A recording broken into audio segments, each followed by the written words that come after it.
Essentials for Blended Learning, Sections 1.1 and 1.2. Teaching old school is analog, consuming, tethered, generic, isolated, and closed. Old school online is analog, isolated, tethered, genetic, consuming, and closed on a computer. So what you want to do is to present in a new way, the same content, but presenting in a new way. So analog is now digital, isolated, connected, tethered, mobile, generic, personal, consuming, creative, closed to open. What is blended learning? Blended learning is a blend of on-site and online teaching. Why blended learning? It's effective, efficient, and flexible. Okay, section 1.3 talked about why do we blend. There's a couple different reasons. The first one is increased access and convenience. Instead of coming to a classroom every time, you can meet online whenever it's convenient for you. It also improves your learning. We have improved instructional design, increased guidance and triggers, easier access to learning activities. Individualized learning opportunities increased. We have increased engagement through social interaction, and the time on task is increased as well. It decreased your cost. This one works more with college, so you don't have to meet every Tuesday and Thursday. You can just meet Tuesday in class and then Thursday online. And then section 1.4 talked about the critical concepts for blended course design. And the biggest thing was weaving synchronous and asynchronous interactions. And there's a whole bunch of different examples. Asynchronous is when you're not all together at the same time, and synchronous is when you are together at the same time. Sections 1.5 and 1.6 are all about time. So you need to plan your time accordingly for daily and weekly tasks. So daily you need to check your communication, respond to any questions your students might have. You need to contribute to online discussions or blogs and identify any students that are struggling. Weekly you need to create and share new material. You got to enter grades, provide feedback, and preview upcoming activities. And blended learning doesn't mean we have to work all the time everywhere. So you need to plan your time and realistically assess the time it's going to take you to set up your course. And learning outcomes for a blended course are identical to those of the on-site version. Section 2.1 was about considerations for blended course designs. The elements of a blended classroom should maximize student and teacher strengths while minimizing weaknesses. It's important to consider the best fit for learning outcomes and the mode. With each activity, you want to ask yourself, is the best fit for learning outcomes online or on site? Begin on and end on site in order to reinforce and assess learning outcomes. The amount of online time, the filling in your sandwich will vary based on learning outcomes. Set the rhythm by considering the tempo or pace of each student. Add flexibility for different learning styles and put responsibility back on the students for their learning. Section 2.3 and 2.4 took us on a magical tour of a blended course. What does it look like? First, it's organized with the home page, which has links to weekly lessons. And in those weekly lessons, you can include the required activities for your students, resources, and self-check quizzes. So much can be enhanced through doing this. Peer instruction is better, readings can be online, field trips are much more enhanced, and you can have several videos. The student's favorite activity, assessments, self-check quizzes. Students must get an A- to continue on. They get instant feedback and a question bank. So if they don't get the A- right away, they retake the quiz with the question bank. The questions change each quiz. And then exams use the same question bank, just makes more questions. So 2.5, technology for elementary ed teachers. One take. Blended course. So this course was required to meet in person 2 times a week, or beginning of the school year, the end of the school year, and then on-site help if needed. It used an LMS, which is Learning Management System, to organize all material.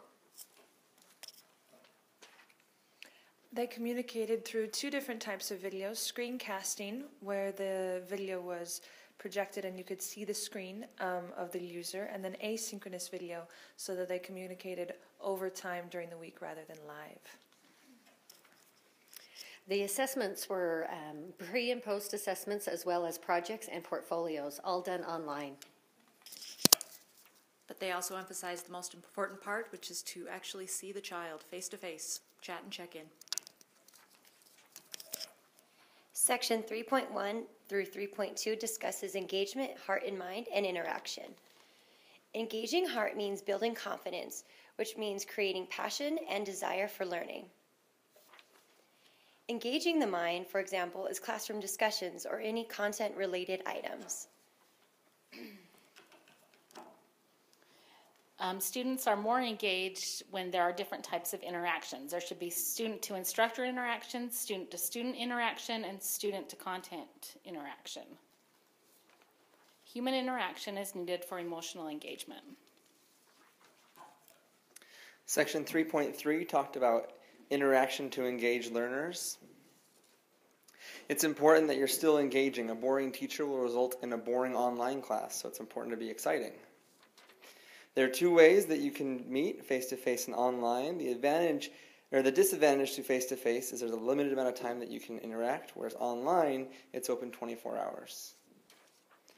Participation in person is limited. It's almost impossible to have 40 students participate in one class period, and it results in hours and hours of grading, whereas online, you get every student interacting and they get instant feedback. So in conclusion, don't be boring. So on-site versus online engaging learners. Some important terms to remember is synchronous, meaning real time, so face-to-face or like talking on the telephone, and asynchronous is when the response times vary, so like online chatting. Generally, on-site is synchronous, but online can be either synchronous or asynchronous. There's advantages and disadvantages to both. Some strengths for on-site is they have the human interaction, and you also get the spontaneity of the jokes that you get to crack in class. Online strengths is the flexibility of the students. They get to choose when they interact. Everyone has to participate, and because everyone's participating, the depth of reflection is a lot greater. The weaknesses of both are the following. On-site, you lose participation of everyone and the flexibility of when they want to participate. The weaknesses of online is you lose that spontaneity and the students are allowed to procrastinate, and you also lose the human connection. If you notice, the weaknesses of one is the strengths of the other, so using them both help each other out. Some examples of using these is integrating both of them together. Have a face-to-face interaction in class on a topic and then have an online discussion afterward. Or have a video online they watch and then you discuss it in class. Section 4.1, Rethinking Course Design. Blended courses, what it's not. Creating a class and a half. We don't want to reinvent the wheel and add additional online or off-site activities to the existing course. We replace it with depth of knowledge that will work for all students. Don't use tech for tech's sake. Make it worthwhile. Anything worth doing is worth doing right. Some offline activities may not fit in online activities. Don't force it. Misfit modes will not help the students. We start with the end, the outcome. A teacher is best guided by a clear vision of a successful student. What are the goals and outcomes? Write those first before you begin your lesson planning. Remember, keep the end in mind. Assessments and activities. Describe the assessments that cover the outcomes. Work on what your testing is and what your goals are. Then list activities that lead to the outcomes. Prepare for the assessments and make sure you know what your students need to know. In the end, you need to outline student student workflow and create online components. So that means get all your stuff together and get online. Section 4.2, Iterative Development. Here's the strategy. First you have to design, then you engage your students, and then, of course, you evaluate, and it goes in a continual cycle. First we design, and when we design from the end and come forward, so we do backwards design. You think about what you want your outcome or assessment to be, and then you lesson plan and come up with your activities along the way. Engagement. We have to have our kids excited to learn, and then they will learn. And evaluation. Once we're done, we've taught all the good stuff. You have to look at your data and student evaluations, and then you revise, you improve, and you adapt for the future. 4.3, Summary and Standards. Blended learning starts with the backwards by design. Plan learning outcomes first, and then plan learning activities last. Focus on small chunks of information. Use what you don't get in class and use that as a guide for your online service. If it doesn't work, fix it. Keep revising. And then you get to rinse and repeat. Appendix 2, the part of the book nobody looks at. In writing instructional objectives, we need to use cognitive domains. Keep in mind what our students know. These are the 6 domains that we're used to seeing, starting from the knowledge base, focusing all the way up to the creative. Keep 2 things in mind when you write your learning objectives.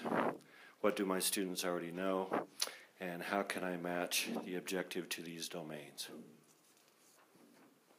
So, pick a word off the list and write a learning objective using one of these words, and then try and match it to one of the domains. I'll give you just a minute to do so.